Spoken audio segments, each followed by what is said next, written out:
Hello and welcome to this video series on HRV for training, optimal performance, and health. My name is Dr. Brad Lichtenstein, and in this set of videos, I'm going to discuss a few of the HRV apps and wearables on the market right now, fully aware of the fact that this area is changing, growing, and rapidly expanding. There are going to be so many different apps, wearables out there within the next year that I can't even imagine. But what I'm hoping you will take from this video series is an understanding of, first, what heart rate variability is, how to measure it, what these apps do, and how you best can use it. So in this first video in the series, we're going to be doing a review about some basic concepts. I'm going to be talking about why are we measuring HRV in the first place? What are some of the clinical applications? Then we're going to define HRV, talk about factors that influence it, what type of instrumentation we use to measure it, and some of the measurements themselves. We'll talk about different types of readings for heart rate variability. So let's begin.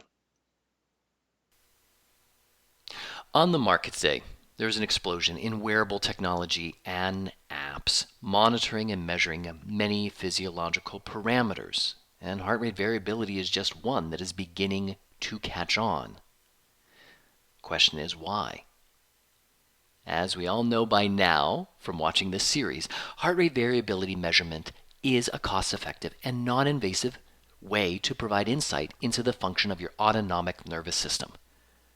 Through monitoring, you can obtain more information about the rhythm and hence parasympathetic influences on your heart, and that tells you more about your health than any static 30-second to 1-minute reading of the heart rate will ever provide. For athletes, consistently monitoring HRV can be an indicator of recovery and training levels, since a decrease in heart rate variability indicates a drop in parasympathetic activity and suggests less recovery or potential illness, which I will talk about in a bit. By tracking your heart rate variability daily, you can monitor the impact of sleep on your health and the impact of sleep on your heart rate. You can indicate when you are stressed and your psycho-emotional health. With diet and nutrition, you can use heart rate variability monitoring to see and predict possibly food reactions and food sensitivities, and notice if your diet is impacting your cardiovascular health negatively. And as I've said repeatedly throughout this series, heart rate variability tracking is a very accurate indicator about illness and risk of disease. As I've mentioned, heart rate variability is an excellent predictor of mortality and morbidity across all diseases, with some of the most robust research focusing on cardiovascular health, as in this Framingham Heart Study published in the Journal of Circulation back in 1996. Several other studies, I'm not going to go into too much detail here because I've mentioned the importance of heart rate variability in another video. Stephen Porges talked about back in 1992 how vagal tone is a marker of stress and our vulnerability in health as a result of that. Other studies talk about the relationship of longevity and health when you have a high heart rate variability. That heart rate variability can be an indicator of cardiovascular risk factors and disease. And maybe you can predict autonomic imbalance by measuring heart rate variability. Finally, there's some studies that talk about hospice cancer patients and their survival length, which can be predicted based on their heart rate variability. So let's recap. Just do a quick review of almost this whole series. Heart rate variability is a measurement examining the temporal variations or variations in time between consecutive heartbeats. When calculating this, only normal values are used. All extraneous or abnormal beats that are not generated from the sinus node are removed from the sample. And so the NN stands for normal to normal. So when you see the NN interval, this time space between heartbeats is also known as the interbeat interval. And here you can see two QRS complexes. The P wave represents the depolarization of the atria, while the QRS complex represents the depolarization of the contractile fibers of the ventricles. The T wave is caused by the ventricles relaxing and repolarizing. The heart rate is determined by calculating the time between these two RR intervals. In other words, the time between the contraction of the ventricles. If these QRS complexes are normal, the RR interval would then be considered NN intervals, normal to normal. And here we can see the time of each RR interval or interbeat interval, and it's getting progressively smaller. 0.88 milliseconds to 0.79 milliseconds to 0.73 milliseconds, which means that the heart rate is speeding up and getting faster. These changes in time, measured in milliseconds, is the basis of heart rate variability. So we've seen this slide before that speaks to the sympathetic and the vagal or parasympathetic influences on the heart, and both of them have different results. So the sympathetic influence is really about speeding up the heart, acceleration of the heart, getting the heart ready for action, whereas the parasympathetic is about conserving your energy. So the sympathetic branch innervation comes down through the sympathetic chain ganglion, down through the sympathetic cardiac nerve branch, and goes to the SA and AV nodes and the ventricles of the heart, releasing epinephrine and norepinephrine, which then binds to beta-adrenergic or B1 receptors. It accelerates the spontaneous depolarization in the AV and SA nodes. Now, what it does to the ventricles is it strengthens the contractility of it. Now, the thing about sympathetic influence is, in comparison, its stimulation is a little bit slower. It's delayed by about 5 seconds before it can induce an increase in the heart rate. This stimulation will peak maybe about 20 or 30 seconds after the stimulation if it continues, and it can last longer than parasympathetic innervation. Now, as I said, the parasympathetic innervation is about energy conservation and reserving our energy. So it's about the restoration process. So it's not surprising that it has an inhibitory influence on our heart rate. You know, if we cut the parasympathetic and sympathetic, the intrinsic cardiac pacemakers will just keep your heart beating around 90 to 100 beats per minute, depending on your age. So parasympathetic innervation from the vagus, which begins in the medial medullary sites, the nucleus ambiguus, the nucleus tractus solitarius, and the dorsal motor nucleus, all of which is influenced or modulated, I should say, by the hypothalamus. The vagus comes down to the SA and AV nodes, and it releases acetylcholine. And acetylcholine binds to muscarinic cells, receptors, M2 receptors, and it is decreasing the rate in which those nodes depolarize. And so then it's causing the heart rate to slow down. As I said, it is faster acting, so the minute the vagus gets stimulated and activated, innervates the SA node, you will see an instantaneous slowing down of the heart. The latency, of course, lasts much shorter than that of epinephrine and norepinephrine. So just to talk about the sympathetic and parasympathetic influences on the heart. As we need to always keep in mind, with any symptom that we have, any biological measurement or lab value, context is key. Context, context, context. And that's going to be the point of most of this video. Now, this graph provides just one of a number of ways you can categorize the influences on heart rate variability. Some modules discuss heart rate variability influences in terms of time, such as short or long term. And regardless of the categorization scheme, remember that numerous factors come into play when measuring and assessing heart rate variability. Short-term factors are basically acute factors or acute stressors, which demonstrate an immediate effect on the physiology and hence heart rate. And the effect of these short-term factors can last anywhere from 24 to up to 48 hours. Now, many lifestyle factors fit into that category, such as diet, nutrition, hydration.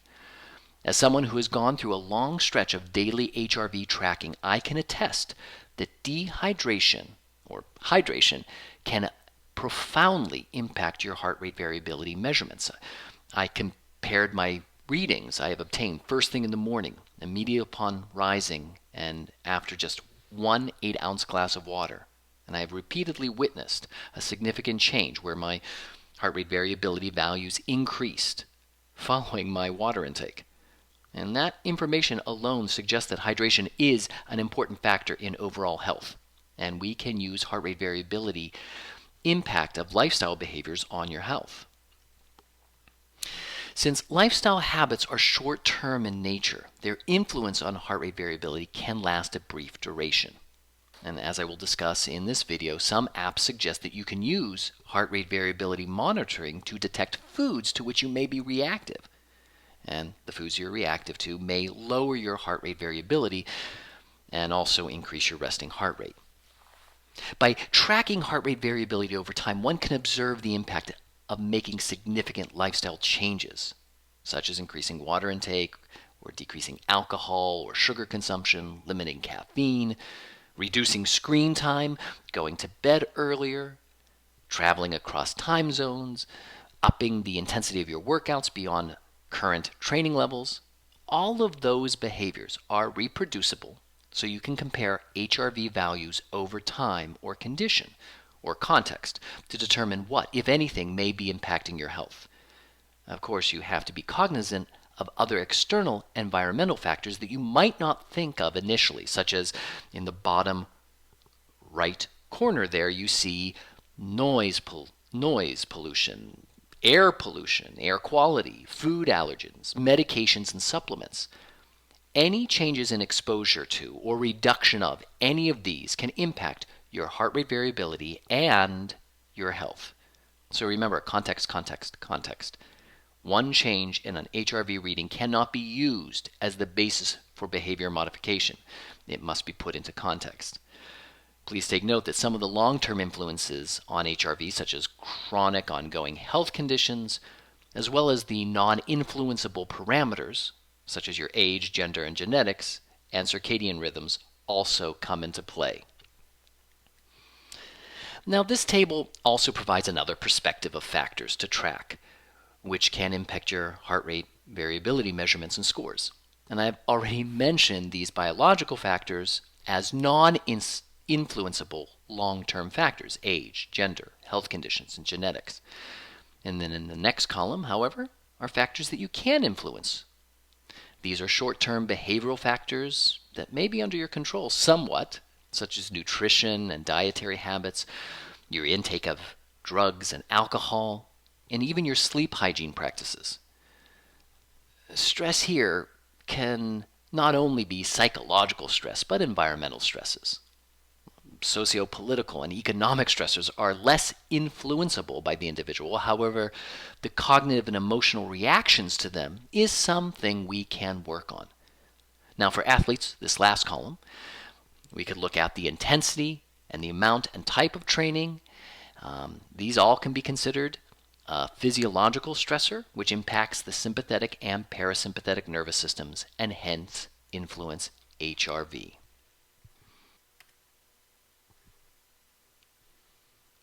Now let's move on to measuring heart rate variability. What do we use? What devices? So there are two ways to obtain heart rate variability data: the passive electrical and the photoplethysmograph, the PPG. The passive electrical method measures electrical conduction of the heart, and this is what is happening with an ECG. Cardiologists and hospitals typically run an ECG with multiple leads or sensors, but you can obtain an ECG with just 2 leads, as seen in the second picture where the sensors are on the wrist. You have the white and the black pole, the positive and the negative, and the green is the ground. The wearable component, or counterpart, is the heart strap seen in the first picture, and this has 2 or more electrodes that measure the electrical conduction of the heart. Now, the other method, the PPG or photoplethysmograph, measures the amount of blood volume, or the volume of the blood, in an area of measurement, and that's typically the finger tip or the earlobe. You can also do the temporal artery and arteries on other parts of the body, but typically it's the fingertip or the earlobe. With every contraction of the heart, a pressure wave travels through the blood vessels, and every time that wave reaches the area being measured, a light sensor, usually LED or infrared, detects the increase in the blood volume based on the amount of light that is refracted back to it. This increase in blood volume is used to calculate the pulse via the interbeat interval. Now, the whoop, which is seen here as the greenish strap on the wrist on the left, contains a PPG sensor that shines a light through the skin to detect the blood volume pulse in order to calculate heart rate, or HRV. The whoop contains other sensors as well, such as an accelerometer to help track your movement and to monitor that as well. Now, on the right, the Aura ring also has a photoplethysmograph, and it too contains other sensors to measure movement and temperature. So the whoop is around the wrist, and obviously the ring is around the finger. Of course, many people start to question, are these any good? So much discussion abounds regarding the accuracy of all these wearable devices that this article, Comparison of Heart Rate Variability Recordings with Smartphone PPG, Polar H7 chest strap, and electrocardiogram methods, examines those various HRV wearables, and in essence, it has concluded that several smartphone apps are comparable to traditional ECG recordings. These smartphone apps use the camera and light on your phone as a PPG to detect your heart rate variability using your finger. And they're surprisingly accurate. I personally have put a number of these wearables, use my phone while I'm using my biofeedback devices to see how accurate they are. In 1996, when the Task Force of European Society of Cardiology and the North American Society of Pacing Electrophysiology published their suggestions for recording heart rate and interpreting heart rate variability, ECG was the gold standard. But as that last article suggests, other methods are becoming increasingly accurate. So regardless of method, ECG or PPG, the RR interval, the time between consecutive heartbeats, is what we calculate to determine heart rate variability.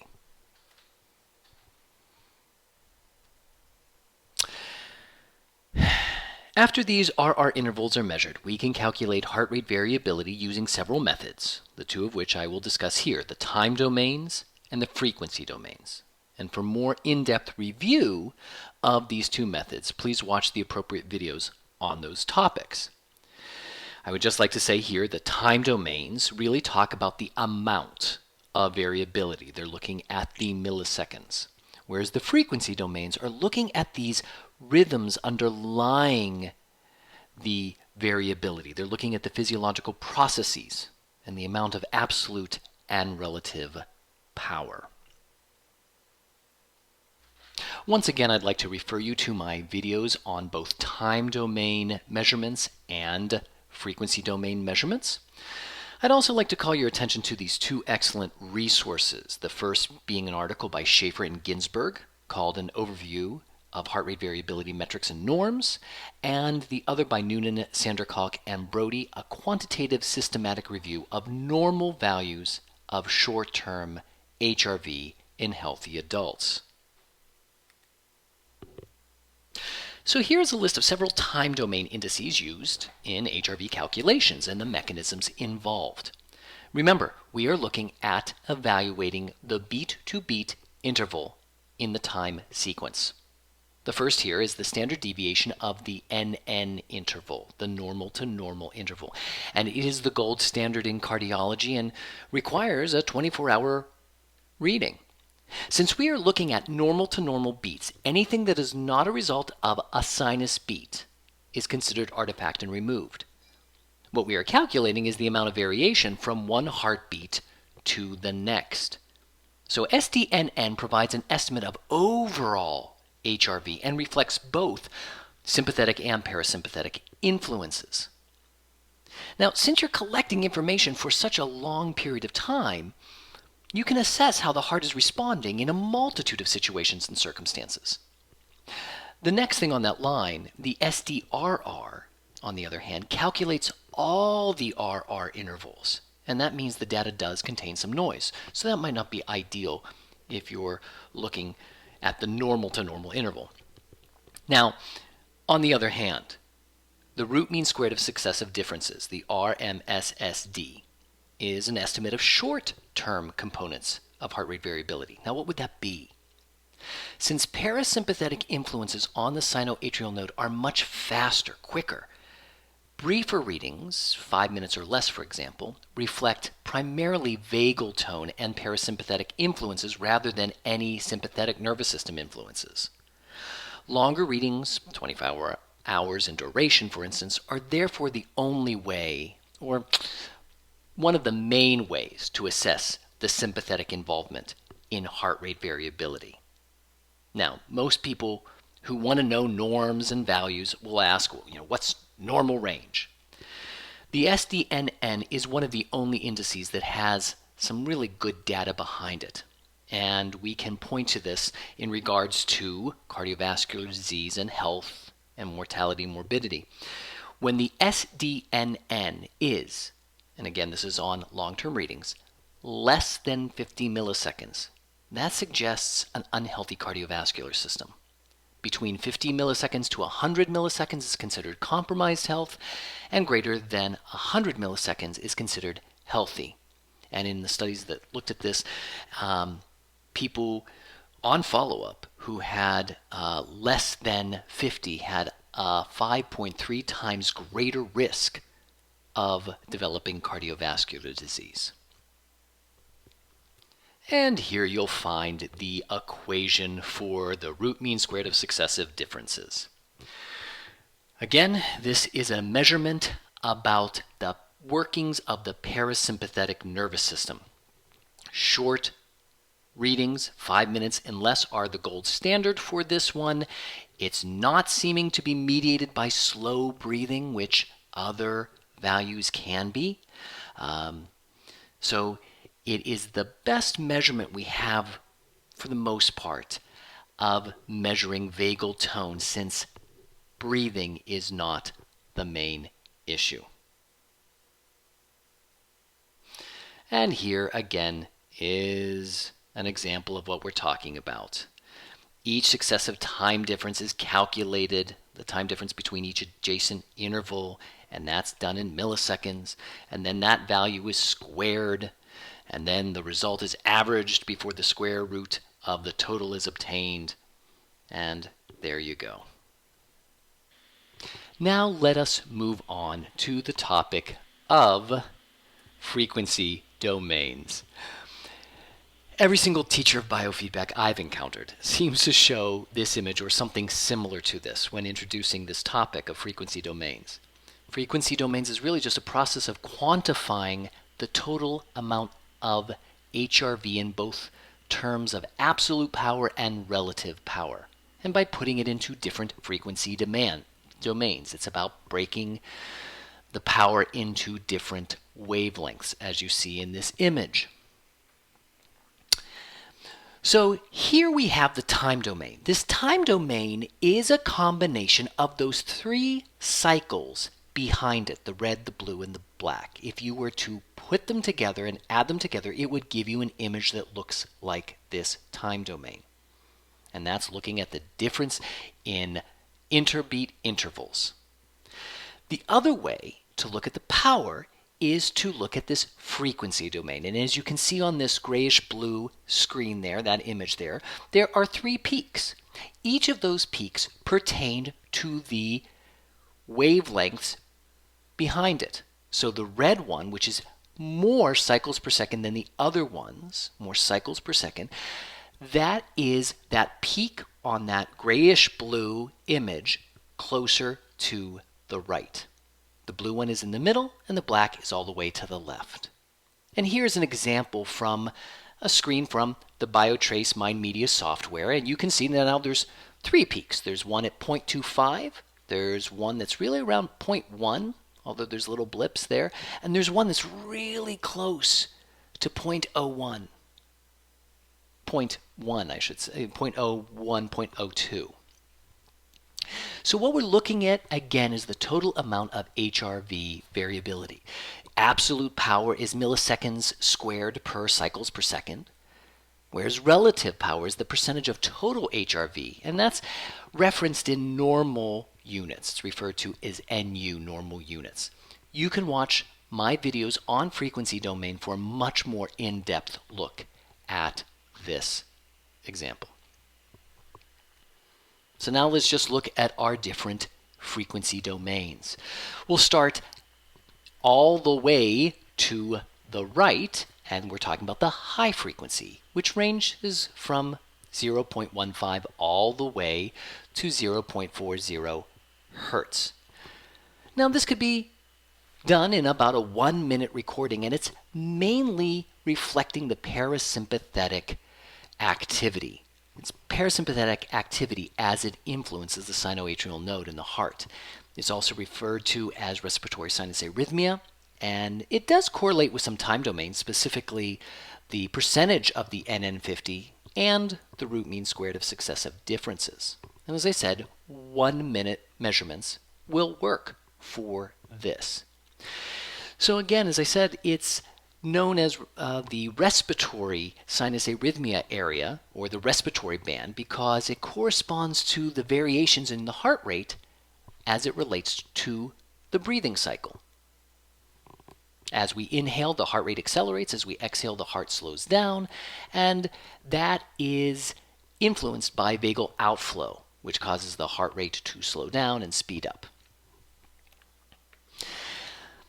One of the things about high frequency, we know that a vagal blockade will eliminate all oscillations in this band, and it will also reduce the power in the low frequency band as well. So that's important to know that since the vagal blockade will do that, that it must be influenced by the parasympathetic nervous system.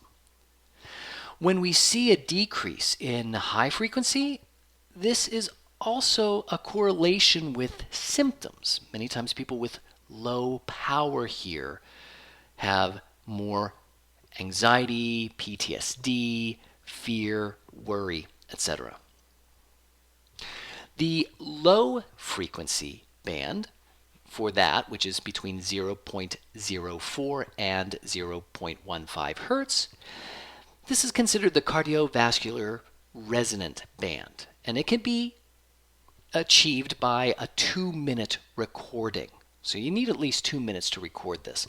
And when I learned biofeedback, we often thought that this was the parasympathetic band, or the band that reflected balance between the sympathetic and parasympathetic branch. And we find that that may not be the case. It may not be produced by both parasympathetic and sympathetic innervation.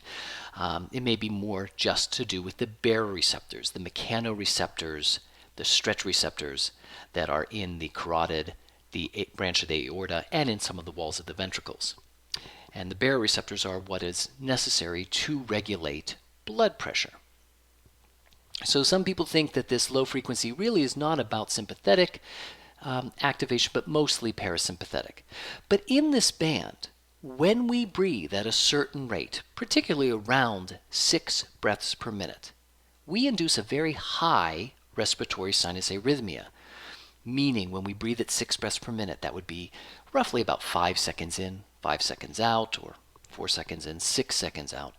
When we do that, we see that the heart rate seems to speed up and slow down with that breath. And we get the most activity in the heart rate. We see the highest heart rate variability, max min.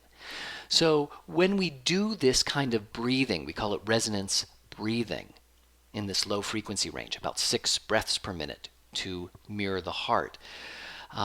It really causes this whole cardiovascular system resonance. Everything oscillates together. And this is what we do in biofeedback, heart rate variability training, and respiration training. There are two other slower frequency domains that you can see. The very low frequency, anything less than 0.04 hertz. And within that, we have the ultra low frequency, which is anything less than 0.003 hertz. Now, with most of the apps we use, the wearables and biofeedback training, we're not going to look at these two frequency domains as much. Let's start with the ultra low frequency. Because it's such slow biological rhythms, it requires a 24-hour reading. Now, the interesting thing is no one really knows for sure what contributes to ultra-low frequency rhythms. The thought is it's mostly slow, very slow biological processes. It could be due to circadian rhythms, body temperature regulation, metabolism, the renin-angiotensin system, but no one knows for sure. Now, the very low frequency is said, again, this is a guess, to correlate with temperature regulation and maybe plasma renin fluctuations, but not known for sure. While 24-hour measurements are gold standard, you can obtain some data about the very low frequency within 5 minutes. Of all the frequency domains, very low frequency is associated with all-cause mortality. A decrease in the power of the very low frequency reading, again in a 24-hour measurement, can indicate a greater risk of mortality and morbidity. It is associated with increased levels of inflammation, decreased levels of testosterone, and a number of other hormonal dysregulations. I will say one more time that if you'd like more information about this, please refer to my frequency domain video. I just want to review this concept just to put all of this into perspective. HRV is not a mathematical stationary process. There's so many influences that impact an HRV reading. Now, stationarity speaks to the statistical properties of a time series. So stationarity of HRV involves the mean and variance of the interbeat interval. Now, if HRV had stationarity, it would stay constant over time. But because the physiological origins of the interbeat interval involve both sympathetic and parasympathetic factors, both sympathetic and parasympathetic innervation, it's due to change. And as we have seen in slides previously, external factors influence HRV, and that even includes the psychological stressors that occur during the reading. So for that reason, several mathematical methods have been used to minimize this non-stationarity and keep stationarity by removing data trends, which we've already discussed. So in frequency analysis using an FFT or autoregressive spectral analysis are attempts to create more stationarity. Such processes may not be necessary for readings less than 5 minutes, as I've already discussed. Many wearables and apps that we'll talk about attempt to address this issue by encouraging consistency in reading to determine a baseline to minimize as many of the external factors as possible. And there are statistical measurements to analyze this. And we'll talk about that in just a moment. So thank you for watching part 1. Hopefully this gave you a grasp of what heart rate variability is. Why would we even bother measuring it? Why would we consider doing that? Hopefully you'll also have identified a few factors that influence our heart rate variability. Since it is such an important measurement about the state of our nervous system, if we understand the factors, we might be able to make wise behavioral choices in our life to increase our heart rate variability. I talked about the types of instrumentation you need to measure heart rate variability, and I talked about the data types of measurements. In the next video, I'm going to go into data measurement a little bit more as it relates to sports and exercise. Thank you very much for watching, and I'll see you in part 2.